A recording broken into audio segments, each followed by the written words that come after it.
তো hello viewers, কেমন আছেন আপনারা? আলহামদুলিল্লাহ, আপনাদের দোয়ায় আমি এবং আমার খামার সুস্থ এবং সবল আছি। তো আজকের ভিডিওর মূল বিষয় আপনারা ব্যানার এবং থাম্বনেল দেখে বুঝেই গিয়েছেন আমরা কি বিষয় নিয়ে আজকে আলোচনা করব। আজকে আলোচনার মূল বিষয় হচ্ছে মুরগি খাবার খাওয়ার পরেও কেন শুকিয়ে যায়। তো আপনারা ছোট পরিসরেই হোক অথবা বড় পরিসরেই হোক, সবাই কম বেশি দেশি মুরগি পালন করে থাকি। কিন্তু আপনারা খেয়াল করবেন, অনেক সময় মুরগিগুলোকে খাবার পর্যাপ্ত পরিমাণ দেওয়ার পরেও মুরগিগুলো শুকিয়ে যায়। যখন একজন খামারি মুরগি সুস্থ থাকার পরেও মুরগি পালন করে তার ওজন এবং তার থেকে ভালো প্রোডাকশন না পায়, তখন কিন্তু সে অবভিয়াসলি খামারে লস করে। তো এই লসের হাত থেকে বেঁচে থাকার জন্য আমাদেরকে মুরগির প্রোডাকশন ভালো করতে হবে। তো আমরা আজকে জানবো মুরগি পর্যাপ্ত খাবার খাওয়ার পরেও কেন শুকিয়ে যায়। মূলত মুরগি তিনটি কারণে শুকিয়ে যায়, আর আমাদেরকে এই তিনটি কারণ দেখতে হবে আমাদের মুরগির মধ্যে আছে কি না। তো ফার্স্ট যে এই বিষয়টা হলো মুরগির ঠান্ডা লাগা। মুরগির যদি ঠান্ডা লাগে তাহলে মুরগি খাবার কম খাবে এবং খাবার খেলেও সে পর্যাপ্ত ওজন আসবে না শরীরে। তাই আমাদেরকে আইডেন্টিফাই করতে হবে যে আমার মুরগিটার ঠান্ডা লাগলো কি না। তো ঠান্ডা লাগলো কি না সেটা আইডেন্টিফাই করার পরে অবশ্যই আমাদেরকে এই ঠান্ডার উপরে একটা ঔষধ বা এই ঠান্ডার প্রতিকার জেনে নিয়ে সেটার উপর কাজ করতে হবে। তো মুরগির সাধারণত ঠান্ডা লাগে যেই কারণে অতিরিক্ত গরম বা অতিরিক্ত শীতের কারণে। অনেক সময় মুরগির অতিরিক্ত গরমের কারণে ঠান্ডা লেগে যায়। তো আমাদেরকে এই বিষয়টা খেয়াল রাখতে হবে জানি মুরগির অতিরিক্ত ঠান্ডা বা অতিরিক্ত শীত না লাগে। মুরগি শুকিয়ে যাওয়ার দ্বিতীয় কারণটি হচ্ছে মুরগিকে ঠিকমতো কৃমি কোর্স না করালে মুরগির বুক শুকিয়ে যায় এবং মুরগির ডিমের প্রোডাকশন কমে যায়। তো আমাদেরকে এই বিষয়টাও আইডেন্টিফাই করতে হবে যে খামারের মুরগিগুলোর ঠিকমতো কৃমি কোর্স করানো হয়েছে কি না। আর 3 নাম্বার যে বিষয়টা সেটা হলো মুরগির পাকতন্ত্র বা হজম ঠিকমতো হচ্ছে কি না।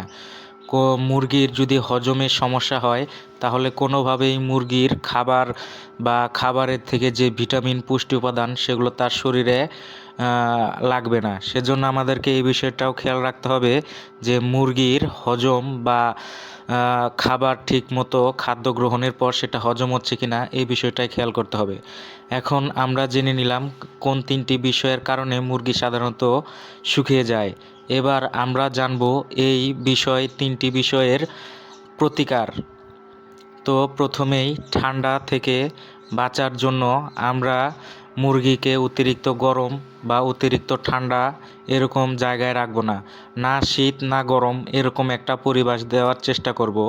তারপরেও যদি মুরগির ঠান্ডা লেগেই যায় তাহলে আমরা পালমো গোল্ড অথবা পালমো কেয়ার এই মেডিসিনের সাথে জিঙ্ক ওষুধটি মিশিয়ে দিয়ে 3 থেকে 5 দিন নিয়মিত খাওয়ালেই আল্লাহর রহমতে মুরগি সুস্থ হয়ে যাবে। দ্বিতীয় যে বিষয়টা কিমরি। প্রত্যেক 3 মাস পর পর মুরগি এবং খামারের সকল মুরগিকেই ডিম পাড়া অথবা ডিমে আসছে এরকম মুরগিকে 3 মাস অন্তর অন্তর কিমরির কোর্স করাতে হবে। কিমরির ওষুধটি আমি স্ক্রিনে দিয়ে দিব, আর ওষুধের গায়েই ওষুধটি খাওয়ানোর নিয়ম আছে। তাছাড়া ভেটেরিনারি চিকিৎসকের পরামর্শ অনুযায়ীও কিমরির কোর্সটি করিয়ে নেবেন। 3 নাম্বার যে বিষয়টি হজম না হওয়া। মুরগির খাদ্য যদি সঠিকভাবে হজম না হয় তাহলে মুরগির শরীরে পুষ্টি উপাদানগুলো সঠিকভাবে কাজে লাগে না। সেজন্যই আমাদের মুরগির কে খেয়াল করতে হবে যে মুরগির খাবারে মল ত্যাগ করলে সেখানে দানাদার কিছু আছে কি না অথবা মুরগিটি বমি করতেছে কি না সে বিষয়েও খেয়াল রাখতে হবে। মুরগির যদি এরকম হজমের সমস্যা হয় তাহলে আমরা যে মেডিসিনটি খাওয়াতে পারি সেটি হলো 2+। এই 2+ মেডিসিনটি 1 লিটার 2 মিলি ওষুধ 1 লিটার পানিতে দিয়ে 3 দিন থেকে 7 দিন খাওয়ালেই আলহামদুলিল্লাহ মুরগি সুস্থ এবং অ্যাক্টিভ হয়ে যায়। এতক্ষণ তো জানলাম আমরা ভেটেরিনারি চিকিৎসা। তাছাড়াও আমরা প্রাকৃতিক যে সকল চিকিৎসাগুলো দিতে পারি সেগুলো হলো মুরগির সর্দি কাশি বা ঠান্ডা লাগলে আমরা দেশি রসুনের এক কোয়া মুরগিকে খাইয়ে দিতে পারি। এতে করে হাতের কাছে ওষুধ না থাকলে ইনস্ট্যান্ট একটা প্রতিক্রিয়া পাওয়া যায়। এবং মুরগির পেটের সমস্যা বা খাদ্যের সমস্যা হলে তখন আমরা আদা বাটার পরে যে পানিটা থাকে সেটা অল্প করে 1 লিটার পানিতে মিশিয়ে খাইয়ে দিতে পারি।